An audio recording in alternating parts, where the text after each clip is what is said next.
Hello friends, சின்ன மருமகள் serial இனி வரப்போகிற எபிசோட்ஸ்க்கான ரிவ்யூ தான் பார்க்க போகிறோம். அடுத்தடுத்த சுவாரஸ்யங்களை தெரிஞ்சுக்கிறதுக்கு இந்த வீடியோவை ஸ்கிப் பண்ணாம கடைசி வரைக்கும் பாருங்கள்.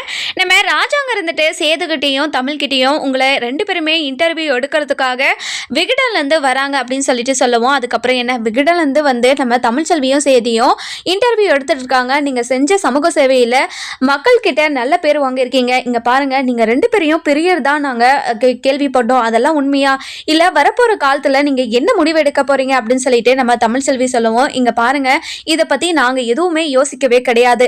எங்களுக்குள்ள ஒரு சின்ன மனஸ்தாபம் ஏற்பட்டதுனால நாங்க ரெண்டு பேருமே சேர்ந்து வாழக்கூடாதுன்றதுக்கு முடிவெடுத்துட்டோம். அதனால அந்த முடிவு அப்படியே இருக்கட்டும் அப்படின்னு சொல்லிட்டு சொல்லுவோம். சேர்ந்திருந்துட்டு இங்க பாருங்க, எனக்கு மனசுக்குள்ள ஒரு சின்ன இடத்துல வாழணுன்ற ஆசை இருக்குதான்.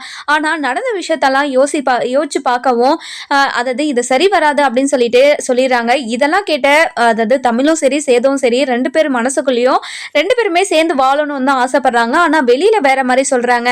அதுக்கப்புறம் என்ன, நம்ம ராஜாங்க இருந்துட்டு சேது கிட்ட வந்து இங்க பாரிய சேது, நீ சேர்ந்து வாழணும்னு விருப்பம் இருக்குதுன்னு தானே சொன்ன, இப்ப எதுக்கையா மாத்தி சொன்ன அப்படின்னு சொல்லிட்டு கேக்குறாங்க. அதுக்கப்புறம் என்ன, நம்ம சேது இருந்துட்டு இங்க பாருங்கப்பா, உங்ககிட்ட நான் ஏற்கனவே சொன்னதுதான், தமிழ்ச்செல்வி மனசை எப்படியாவது மாத்திட்டு தான் அவகிட்ட நான் அவ கூட சேர்ந்து வாழணும் விருப்பம் இருக்குதுன்னு அவகிட்ட சொல்லுவேன் அப்படின்றாங்க. சரி, நம்ம ராஜாங்கவும் ஒத்துக்கிறாரு. இன்னொரு பக்கம் பாத்தீங்கன்னா, நம்ம போஸ் இருந்துட்டு தன்னோட வாழ்க்கை இப்படி ஆகிறதுக்கு காரணமே தாமரையும் அவங்க அம்மாவும் தானே, இவங்க ரெண்டு பேரையும் நான் சும்மாவே விட மாட்டேன் அப்படின்னு சொல்லிட்டு பயங்கர கோவமா அவங்கள ஏதாச்சும் பண்ணியே ஆகணும்னு சொல்லிட்டு யோசிச்சுக்கிட்டு இருக்காங்க. அந்த நேரம் பாரு ஈஸ்வரி வராங்க. ஈஸ்வரி வந்த உடனே, டே போஸ் என்னடா பண்ணிக்கிட்டு இருக்க அப்படின்னு சொல்லிட்டு கேட்கவும், இங்க பாருங்கம்மா, நான் அந்த தாமரையும் அவங்க அம்மாவையும் சும்மாவே விட மாட்டேமா.